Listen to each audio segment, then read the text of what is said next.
Good morning friends. मेरा आज का विषय है exogenic process of the earth and resultant landforms, अर्थात पृथ्वी की बाहर प्रक्रिया तथा उनसे उत्पन्न स्थलाकृतियां।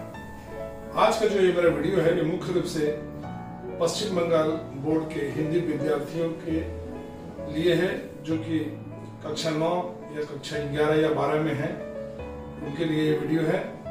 तो आप लोग वीडियो को देखिए, जो मेरे वीडियो को देखते हैं उस वीडियो को लाइक कीजिए, शेयर कीजिए, और जो लोग मेरे इस चैनल में नए हैं तो प्लीज मेरे इस चैनल को सब्सक्राइब कीजिए। तो आइए देखते हैं वीडियो।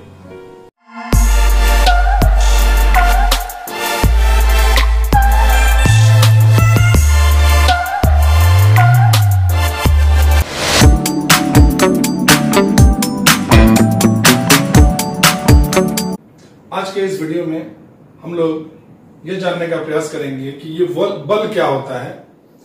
तो बल दो प्रकार के होते हैं, एक है आंतरिक बल या अंतर्जात बल, और दूसरा है बाहरी बल या बहिर्जात बल। क्लास 9 में हमें सिर्फ बहिर्जात बल के बारे में ही पढ़ना है, जबकि 11 और 12 में दोनों के बारे में पढ़ना है। तो मैं ये वीडियो मुख्य रूप से क्लास 9 के बच्चों के लिए बना रहा हूं, तो इस पर विशेष ध्यान दूंगा। इसको मैं हल्का फुल्का बता करके आपको आगे बढ़ जाता हूं। देखिए, धरातल के ऊपर और धरातल के अंदर दो तरह के बल जो है काम करते हैं। धरातल के अंदर वाले बल को हम लोग अंतर्जात बल, और धरातल के ऊपर जो बल काम करते हैं उसे हम लोग बहिर्जात बल के नाम से जानते हैं। धरातल के आंतरिक जो बल हैं, जो धरातल के नीचे काम करते हैं, वो धरातल के स्वरूप को बिगाड़ने का काम करते हैं, यानी कि विषमताओं को पैदा करते हैं। जबकि बहिर्जात बल क्या है कि इन विषमताओं को दूर कर समतल या समान करने का प्रयत्न करते हैं। जैसे कि मान लेते हैं कि आपका गाल फूल गया है, तो गाल दो तरह से फूल सकता है। या तो आपके दांत में दर्द हो रहा है तो गाल फूल गया, या फिर आप बाहर कहीं जाकर के मारपीट किए हैं, कोई घूंसा मुक्का मार दिया है तो गाल फूल गया। यानी कि गाल फूला, यानी कि स्थलाकृतिक परिवर्तन हुआ। कैसे हुआ? आंतरिक या बाहरी। तो ये जो स्थलाकृतिक परिवर्तन हो रहा है वो इन दोनों बलों के कारण ही हो रहा है। तो सबसे पहले हम अंतर्जात बल के बारे में जानते हैं। अंतर्जात बल को भी दो भागों में बांटा गया है, एक है आकस्मिक बल और दूसरा है पटल विरूपणी बल। आकस्मिक बल क्या है? यानी कि अचानक कुछ ऐसा हुआ जिससे धरातल के ऊपर परिवर्तन आ गया, तो उसे हम लोग आकस्मिक बल कहते हैं। अचानक क्या हो सकता है? एक तो ये अंतर्जात बल, जमीन के नीचे से ऐसा अचानक क्या होगा कि धरातल के ऊपर परिवर्तन आ जाएगा। तो आप जानते हैं भूकंप पहला आता है कि भूकंप के कारण बिल्डिंगें हिलने लगती हैं, धरातल के ऊपर दरारें पड़ जाती हैं, बहुत सारे बाग धंस जाते हैं, बहुत सारे बिल्डिंग गिर जाते हैं, वगैरह वगैरह। तो ये हो गया भूकंप के कारण अचानक आने वाले परिवर्तन। दूसरा है ज्वालामुखी के कारण भी अचानक परिवर्तन आता है। जैसे मान लीजिए कोई समतल भाग है, एकदम समतल भाग है, स्थिर है, मनुष्य अपना आराम से रह रहे हैं, और अचानक वहां पर ज्वालामुखी विस्फोट हो गया। तो जैसे ही ज्वालामुखी विस्फोट होगा तो क्या होगा? पृथ्वी के आंतरिक भाग का जो मैग्मा है वो मैग्मा धरातल के ऊपर लावा के रूप में फैल जाएगा और धरातल के स्थल रूप को बदल देगा, वहां की आकृति को पूरी तरह से बदल देगा। तीसरा है भूस्खलन। अक्सर पहाड़ी क्षेत्रों पर ये देखने को मिलता है कि भूमि जो है सरक जाती है, बहुत सारे वृक्ष, पेड़ पौधे वो जमीन के नीचे सरकते हुए चले जाते हैं, बहुत सारे घर टूट जाते हैं, बहुत लोग बेघर हो जाते हैं, सड़कें बेकार हो जाती हैं पहाड़ी क्षेत्रों की, वगैरह वगैरह। ये हो गया आकस्मिक बल। अब दूसरा है पटल विरूपणी बल। तो पटल विरूपणी बल को दो भागों में बांटा गया है। एक है महाद्वीपीय निर्माणकारी बल यानी कि जिससे महाद्वीपों का निर्माण होता है, महाद्वीप के निर्माण होने वाले बल।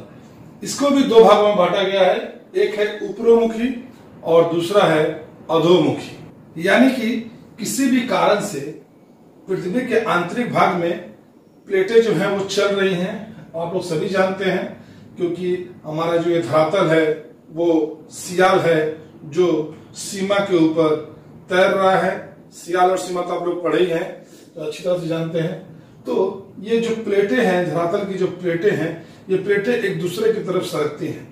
तो जब ये एक दूसरे की तरफ सरकती हैं तो बीच का भाग उड़ जाता है।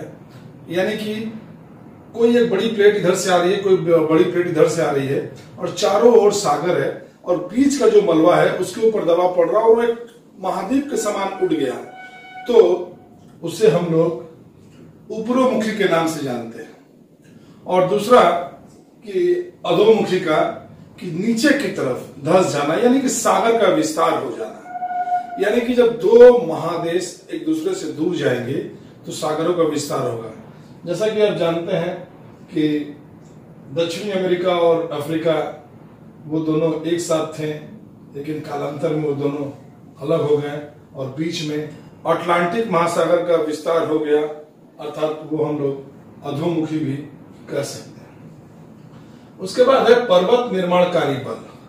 पर्वत निर्माणकारी बल में क्या होता है कि जब दो प्लेटें एक दूसरे की तरफ आगे बढ़ती हैं तो क्या होता है कि बीच का भाग दब जाता है, और वो बीच का जो मलबा है, जैसे मान लीजिए कि एक प्लेट है और ये एक प्लेट है, ये दोनों एक दूसरे की तरफ सरक रहे हैं, तो इसके ऊपर दबाव पड़ रहा है, तो दबाव पड़ रहा है तो ये वलन की क्रिया प्रारंभ हो गई, और इस तरह से जब कोई स्थलाकृति का निर्माण होता है तो उसे हम वलन के नाम से जानते हैं, वलन की क्रिया कहते हैं। जैसे कि उदाहरण के तौर पर देखिए, ये एक प्लेट है और ये एक प्लेट है। जब दो प्लेटें एक दूसरे की तरफ खिसकेगी तो बीच का जो मलबा है वो इस तरह से वलित होने लगेगा, वलन पड़ जाएगा, और इस तरह की जब स्थलाकृति का निर्माण होता है तो इससे पर्वतों का निर्माण होता है। हमारा हिमालय का निर्माण भी इसी के कारण हुआ है। और हिमालय में क्या है कि भारतीय प्लेट और दक्षिण से और उत्तर से यूरेशियन प्लेट जब दोनों आपस में एक साथ मिली तो बीच में जो टेथिस सागर था, उस टेथिस सागर में जो मलबा थे, उन मलबा के ऊपर दबाव पड़ा और वे मलबा बलित होकर के एक पर्वतों का रूप धारण कर लिए, जिससे कि हिमालय का, और हिमालय भी ठीक इसी तरह से तीन तरह से दबाव लिए हुए है। जिसे एक को हम लोग महान हिमालय, दूसरे को हम लोग मध्य हिमालय और तीसरे को हम लोग शिवालिक हिमालय कह रहे हैं। और अभी भी ये दो प्लेटें आपस में एक दूसरे की तरफ सरक रही हैं, और यही कारण है कि हिमालय का उत्थान अभी भी हो रहा है। दूसरा पॉइंट है तनाव। जब कोई तनाव आता है तो क्या होता है, जैसे मान लीजिए कागज है, इस कागज के ऊपर हम दोनों तरफ से टान रहे हैं तो ये क्या हुआ, टूट गया।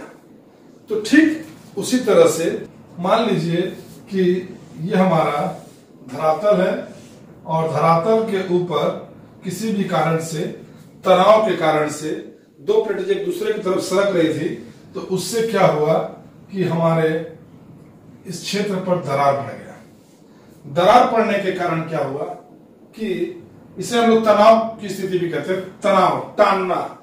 तो दरार पड़ गया, तो दरार के बाद क्या हुआ कि या तो दोनों किनारे वाला भाग इसका उड़ गया या फिर मध्य का भाग उड़ गया। हम क्या किए कि दिखा दिए कि मध्य का भाग धंस भी सकता है, और ये धंस गया। तो ऐसी स्थिति में क्या हो गया, देखिए आप कि ये एक ऊंचा, जिसे पर्वत का निर्माण हो गया, जिसे हम लोग ब्लॉक माउंटेन के नाम से जानते हैं, ब्लॉक पर्वत भी कहते हैं ये इस भाग को। और ये जो हो गया, ये घाटी हो गया, जिसे हम लोग भ्रंश घाटी के नाम से जानते हैं। अगर मान लेते हैं कि बीच का भाग अगर उठता तो कैसा दिखता है ये, तो बीच का भाग उठता तो इस प्रकार से ये उड़ जाता, और इस तरह से जो है आपके स्थलाकृति का निर्माण हो जाता है। बीच का भाग उड़ गया, यानी कि बीच में एक सीधे ढाल वाला खड़ा पर्वत आपके सामने में दिखाई देने लगेगा और दोनों तरफ नीचा का भाग, लेकिन ऊपरी भाग जो है वो पूरी तरह से सपाट या मैदान की एक तरह होगा। पूरी तरह से मैदान नहीं होता है, मैदान नहीं होता है, इसलिए हम लोग संप्राय मैदान के नाम से भी जानते हैं। तो ये हो गया आपका अंतर्जात बल। अपक्षय क्या होता है? अपक्षय वो है जिसमें धरातल के ऊपर स्थित जो चट्टान पर्वत जो हैं उनके ऊपर पृथ्वी के बाहरी कारक के द्वारा ये टूट जाते हैं, चूर्ण हो जाते हैं या टूटकर बिखर कर वही रहते हैं, तो उसे हम लोग अपक्षय के नाम से या अपक्षय के नाम से जानते हैं। और इस क्रिया में कई चीजें हैं, जैसे कि भौतिक, रासायनिक और जैविक। देखिए ध्यान से समझिएगा कि मान लीजिए कि ये मेरा कोई चट्टान है, ध्यान से देखिए, ये चट्टान है, बड़ा चट्टान, और ये हमारा धरातल के ऊपर एक चट्टान है। अब पृथ्वी के बाहरी कारक कौन कौन से हैं वो हम आपको अभी बाद में बताएंगे कि कारण ये चट्टानें यहीं टूट गई और टूट करके यही है, वो कहीं गई नहीं, तो इसे हम लोग अपक्षय के नाम से जानते हैं। लेकिन जब ये चट्टानें पृथ्वी के जो बाहरी अन्य जो कारक हैं जो क्रियाशील कार्य करने में मदद करते हैं, जैसे कि नदी इन चट्टानों को लेकर बह गई, पवन इनको लेकर उड़ गए, सागरीय लहरें लेके बह गई, या हिमनद इसको लेकर सरक गए। तो जब ये एक स्थान से दूसरे स्थान जाना प्रारंभ करेगा किसी भी माध्यम से, तो इसे हम लोग अपर्दन के नाम से जानते हैं। याद रखिएगा, अपक्षय जो है वो स्थिर क्रिया है, जहां पर घटना घटी, चट्टानें चूर्ण हुई और वही रह गई, तो हो गया अपक्षय। लेकिन जब वो एक स्थान से दूसरे स्थान चले जाते हैं, ट्रांसपोर्टेशन का काम होता है, परिवहन का काम होता है, तो उसे हम लोग अपर्दन के नाम से जानते हैं। इसमें एक शब्द मैं आपको और जोड़ देता हूं, और ये अंत में जाकर के जहां पर जमा हो जाते हैं तो उसे हम लोग निक्षेपण कहते हैं, जो कि हम यहाँ पर नहीं लिखे हैं। आशा करते हैं कि इतना आप समझ गए हैं। अब हम लोग थोड़ा सा अपक्षय है क्या, तो अपक्षय तीन है। एक है आपका भौतिक अपक्षय, दूसरा है आपका रासायनिक अपक्षय और तीसरा है जैविक अपक्षय। भौतिक अपक्षय में ताप, तुषार या पाला। देखिए हम इस बात को अच्छी तरह से जानते हैं कि चट्टान जो है वो खनिजों का समूह होता है और हर खनिजों में अपना अलग अलग घनत्व होता है और कई खनिज मिलकर के एक चट्टान का निर्माण करते हैं। अलग अलग खनिज अलग अलग तापमान पे फैलते हैं। मान लीजिए कि ये एक चट्टान है और ये एक चट्टान है, दोनों आपस में एक तरह से जकड़े हुए और ताप बढ़ा। जैसे ताप बढ़ा तो ये जो चट्टान है वो ज्यादा फैलेगा और ये कम फैलेगा। तो क्या होगा कि इस क्रिया में, देखिए ध्यान से, इस क्रिया में ये चट्टान जो है इसको छोड़ देगी और ये क्रिया निरंतर होते रहने से ये टूट जाएगी और टूट करके वही रह जाएगी। तो उसे हम लोग ताप की क्रिया द्वारा अपक्षय के नाम से जानते हैं। यह भी हो सकता है कि ये चट्टान ज्यादा फैलेगा, ये कम फैलेगा। तो क्या होगा कि ये जब ज्यादा फैलेगा तो ऊपर वाले चट्टान पर दबाव डालेगा, तो इससे भी इस चट्टान पर दरारें पड़ेगी और ये इससे टूटकर अलग हो जाएगी। तो इसे हम ताप द्वारा अपक्षय के नाम से जानते हैं। पाला भी वही है कि जब मान लीजिए कि कोई पर्वतीय क्षेत्र पर, पहाड़ी क्षेत्र पर बारिश हुआ और बारिश जाकर के उस पर्वतों के दरारों में जमा हो गया और रात के समय तापमान बहुत कम हुआ, तो रात के समय तापमान कम होगा तो वो जल बर्फ के रूप में परिवर्तित हो जाएगा। और हम ये जानते हैं कि बर्फ का आयतन जल के आयतन से हमेशा अधिक होता है। तो क्या करेगा, चट्टानों पर दबाव डालेगा क्या करेगा, चट्टानों पे दबाव डालेगा और दिन के समय फिर वो जल बन जाएगा, रात के समय फिर बर्फ बनेगा, फिर दबाव डालेगा। ये क्रिया निरंतर होते रहने से चट्टानें टूटकर अलग हो जाती हैं, विखंडित हो जाती हैं, जिसे हम लोग तुषार या पाला द्वारा अपक्षय के नाम से जानते हैं। रासायनिक अपक्षय क्या है? रासायनिक अपक्षय मतलब कि जब रासायनिक क्रिया द्वारा चट्टानें टूट जाए, जैसे कि मान लीजिए कि चूना है, आप देखें चूना के ऊपर अगर आप पानी डाल देंगे तो क्या होगा, चूना धीरे धीरे गल जाएगा। पानी नहीं डालें तो उस चूना का ढेला से अगर किसी को चला कर मार दिएगा तो सर फूट जाएगा, और पानी डाल देंगे तो वो इतना गल जाएगा कि आप हाथ डाल करके आर पार कर सकते हैं, लेकिन कीजिएगा मत, क्योंकि चूना जो है हाथ को काट देता है।